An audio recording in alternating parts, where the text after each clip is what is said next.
पहला प्यार पार्ट 4 में जैसे ही दरवाज़ा खोलकर अंदर गई तो वो दोनों एक दूसरे को सुकून पहुंचा रहे थे। मुझे देखकर एकदम हैरान व परेशान हो गए। मैंने कहा, परेशान होने की ज़रूरत नहीं है बलाल, मैं भी तुम लोगों की तरह एंजॉय करने आई हूँ।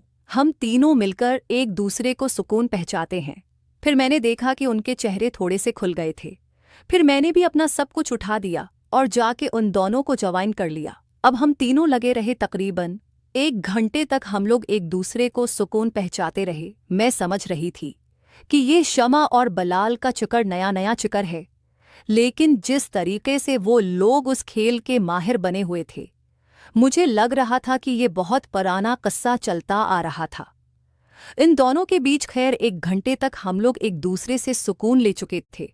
फिर हम लोगों ने तकरीबन 30 मिनट का रेस्ट किया। उसके बाद फिर मैंने कहा कि बलाल एक दफ़ा और करते हैं, लेकिन शमा कहने लगी कि मैडम मैं जा रही हूँ, सोने आप और बलाल कर लें।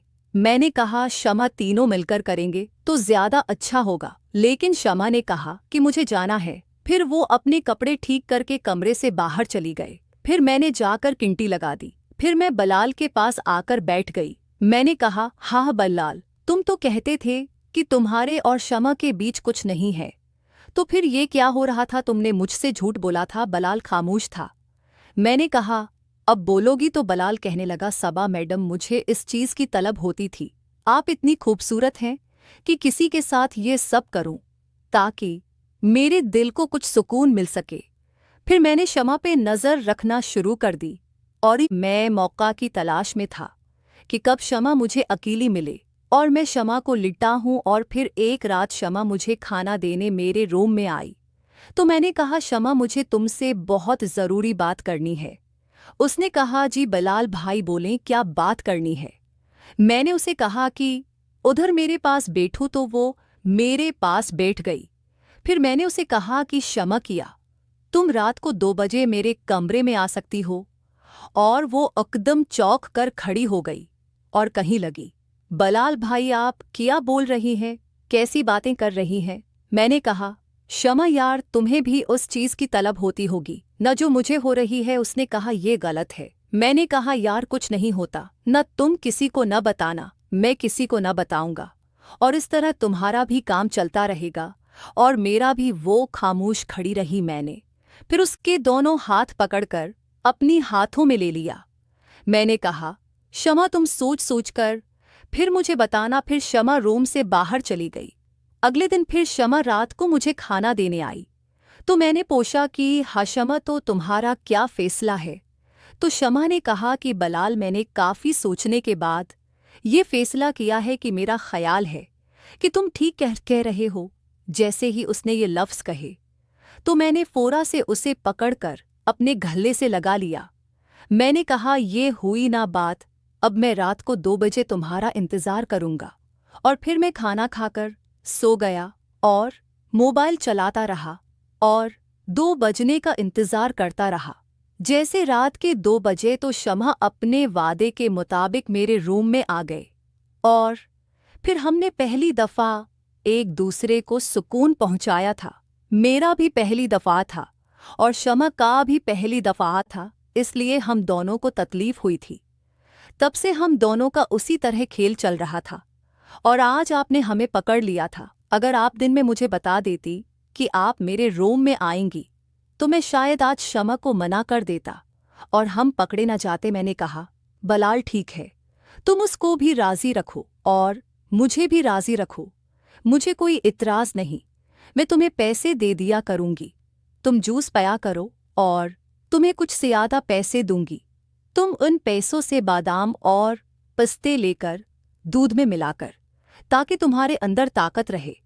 फिर मैंने कहा, चलो बलाल तैयार हो जाओ, एक और दफ़ा खेलते हैं। फिर हम दोनों तैयार हो गए, दोबारा शुरू हो गए। अब की बार हम 2 थे तो हमने बड़ा बेहतरीन तरीके से एक दूसरे को सुकून पहुंचाया और काफ़ी देर तक हम लोग लगे रहे। और फिर हम दोनों फारिग हो गए और फिर मैं अपने कमरे में आ गई, वॉशरूम में चली गई, शावर लिया, शावर लेकर सो गई। सुबह मुझे उम्मी ने उठाया कि स्कूल नहीं जाना। तुमने? मैंने कहा, जी अम्मी, बस मैं तैयार होके आती हूँ। फिर मैं तैयार होके स्कूल का बैग उठाने नाश्ते की टेबल पे आई, नाश्ता किया और जैसे ही गेट से बाहर आई तो बलाल गाड़ी साफ करके खड़ा हुआ था और मुझे देखते ही मुस्कुरा रहा था और मैं भी मुस्कुरा रही थी। आज बलाल बहुत फरेश नजर आ रहा था और मैं भी काफी खुद को हल्का महसूस कर रही थी। आज मैंने सोच लिया था कि आज मेडिकल से टेबलेट लेकर आऊंगी और बलाल को खिलाऊंगी। उसके बाद हम सुकून करेंगे। वो ऐसी टेबलेट होंगी कि 3 घंटे तक हम लोग एक दूसरे को सुकून देते रहेंगे।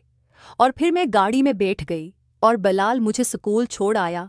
अब मैं स्कूल में पढ़ भी रही थी और सोच भी रही थी कि रात को कौन कौन से तरीके से करना है। मेरी पढ़ाई में बिल्कुल भी दिल नहीं लग रहा था क्योंकि मेरे ज़हन में वही रात वाला मंजर चल रहा था।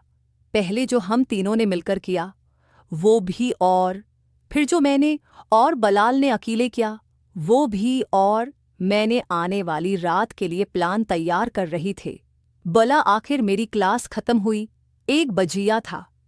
दोपहर का मैं जैसे ही स्कूल की गेट पर आई, बलाल ने सलाम का जवाब दिया। फिर जाके मैं गाड़ी में बैठ गई।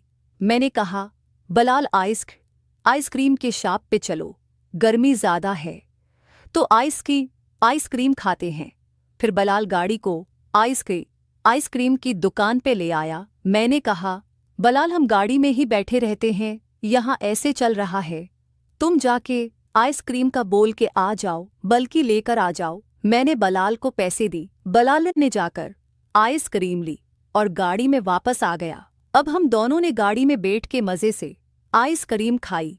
आइसक्रीम खाने के बाद मैंने कहा, बलाल तुम गाड़ी में कहीं किसी मेडिकल पे ले चलो, मुझे कुछ दवाइयाँ लेनी है। फिर बलाल एक बड़े से मेडिकल पे गाड़ी ले आया।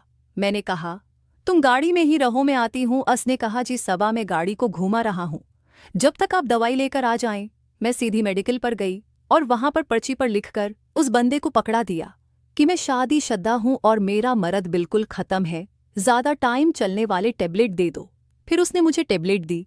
मैंने कहा, सबसे अच्छी वाली यही है। उसने कहा, नहीं, उससे अच्छी एक और है जो ज़्यादा टाइम चलती है। मैंने कहा, वही वाली दे दो। मैंने वो पूरा पता ले लिया था 10 टेबलेट का। और फिर मैं गाड़ी में आकर बैठ गई और फिर हम लोग घर वापस आ गए। उम्मी ने खाना बनाया हुआ था, मैं चेंज करके आई, खाना खाया और फिर सोने चले तक का पता ही नहीं चला और रात भी हो गई। अब मैं रात के 2 बजने का इंतज़ार कर रही थी कि 2 बजे तो मैं वो टेबलेट लेकर बलाल के कमरे में जाऊं और आज ज़रा खुल के एंजॉय करेंगे। और फिर बलाल आकर रात के 2 भी बज गए हैं।